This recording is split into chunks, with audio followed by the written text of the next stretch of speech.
Joining us now to review some of the headlines of today's newspapers from around the world is Arise News analyst Emmanuel Ifeni. Great Malabite, good morning. Good morning, Ruben. Good morning. Good morning, Rufai. Good morning, sir. Good morning, Victoria Tundu, MKO Abiola.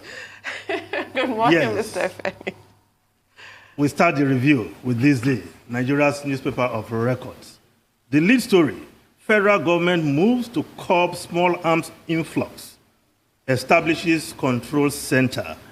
Bauchi raises the alarm over Boko Haram threat to 4 local governments in Bauchi State.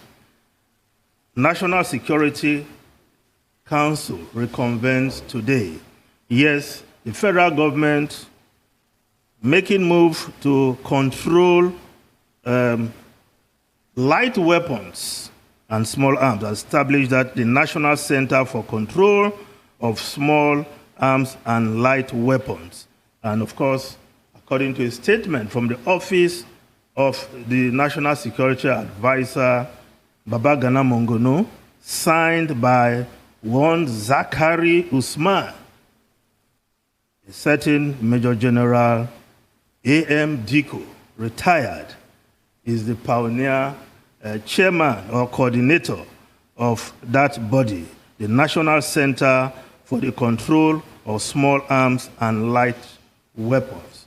Well, if we don't do something about our porous borders, I don't know what this body will be coordinating, because our borders are so porous that these arms flow in with absolute ease. Yesterday, the PDP, in one of its recommendations, suggested that there should be a border guard, a special border guard to be established to police our borders, because as it stands, between the immigration and the customs, our borders are still very porous. Now, we move on to other stories. The New Telegraph newspaper, Greenfield University abduction, anxiety as bandits threaten to kill remaining students today. Asks for additional 100 million. 10 Honda motorcycles. Suspect kidnaps mother's neighbor's son after collecting 1 million ransom. Police, that's another story altogether. Now, the Vanguard newspaper has the same story. Greenfield Varsity, pay 100 million, give us 10 bikes, or we kill 17 students. Abductors, families of students paid 55 million naira. Bandit leader, Galingo, demand 100 million. Suspected herdsmen attacked Benue communities, killed 19, burned several houses. Kogi Council chairman abductors demand 100 million naira. The same story on the front page of News Direct newspaper. Greenfield Varsity abduction, bandits demand 100 million naira ransom, threatening to kill students.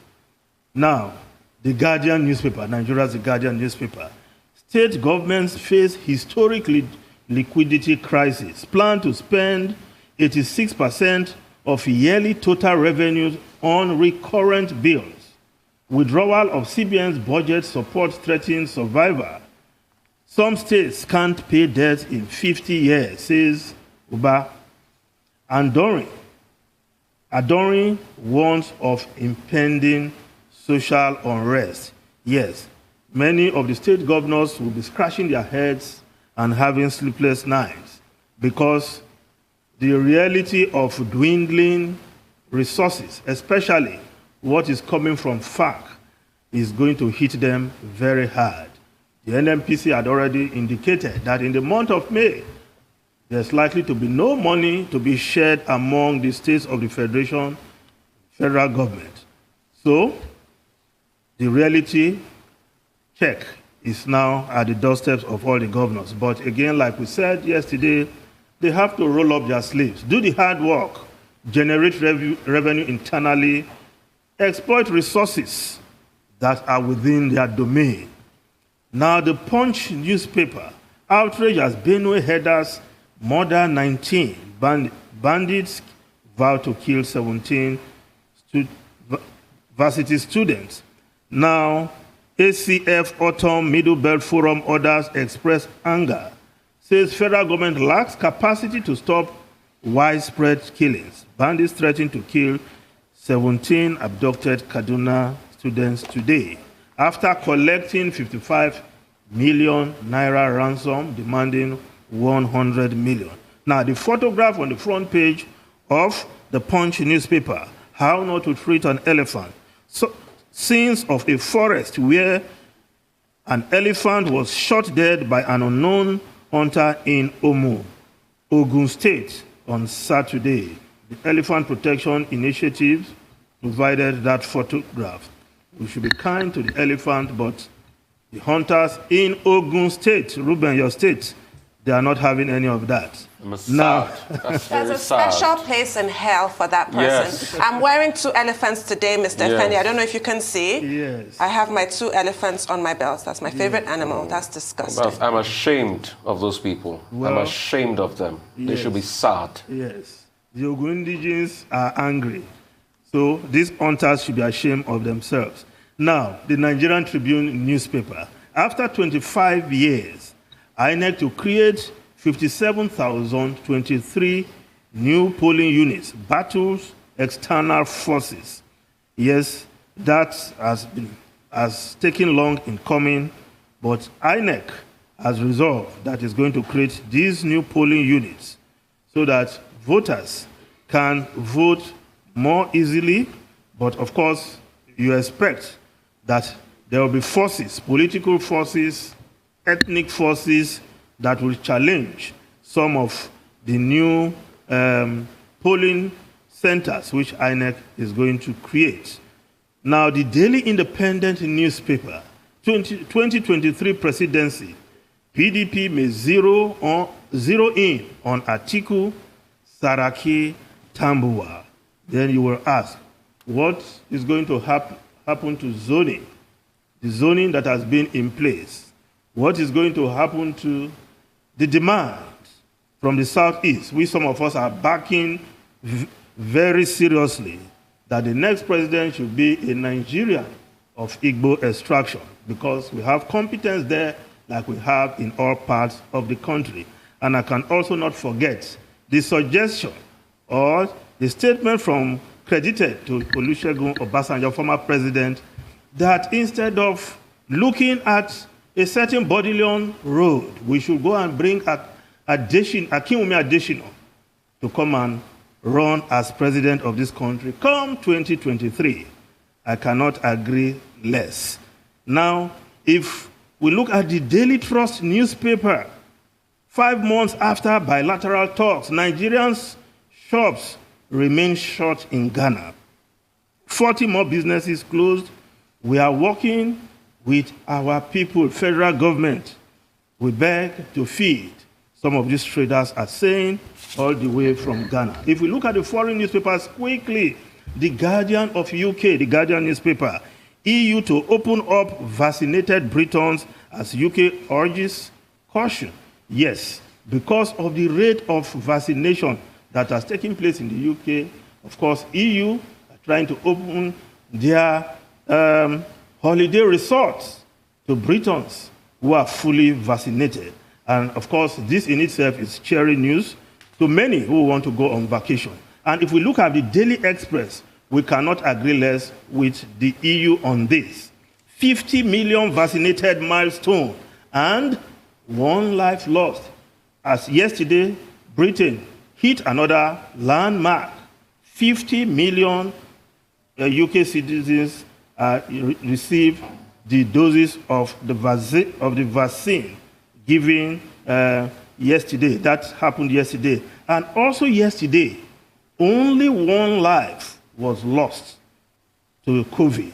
The third time, it was only 1 life in this period of pandemic.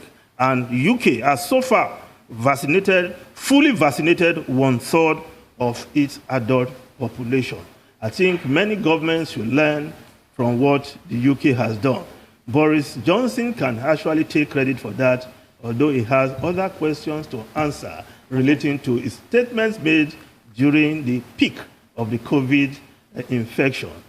Tundu, over to you. How kind. Well, where do I start? The abysmal failure of the border closure misadventure, I think, is a good place to start on the front cover of today's This Day. So there's now a need to establish a body to check the flow of small arms into the country. No kidding. Who's surprised by that? And now I move on to PDP's story, and This Day, page 5, PDP demands state police power devolution, Border Protection Council, and they mention NIGECOMSAT. It's funny that they do, because it's really been on my mind lately, NIGECOMSAT, because it's under the supervision of the Federal Ministry of Communication, and we know what that entails. I'll leave that there.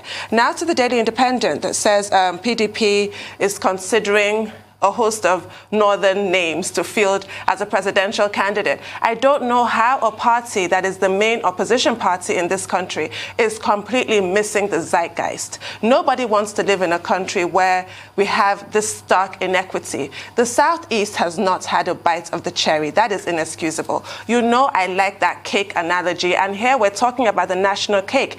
All 6 zones deserve a slice of the cake. Everybody deserves their seat at the table. The PDP, for me, you can have all these events and make demands of the government and come up with your ideas like the border protection, blah, blah, blah. It does not mean a jot if you then decide to field a northern candidate. It's just completely out of turn for 2023. Well, let's hope it's still at the level of speculation. I hope so too.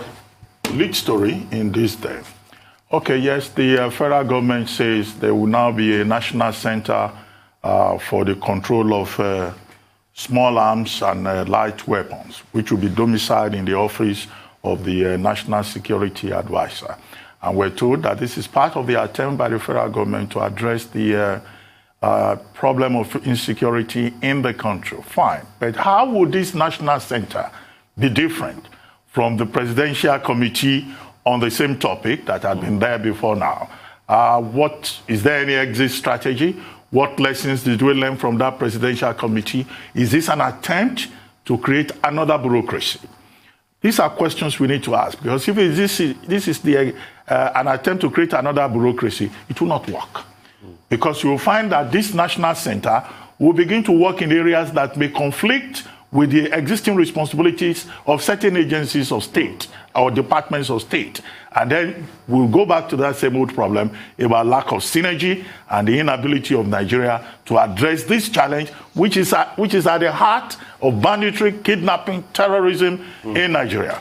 Now, the other issue, of course, is that we've been told that this morning there will be a National Security Council meeting where quite a number of issues will be addressed. Let us hope, that the viability, the usefulness, or the operational mode for this particular national center will be one of the issues on the agenda. I mean, I had a lot to say, but time is not our friend.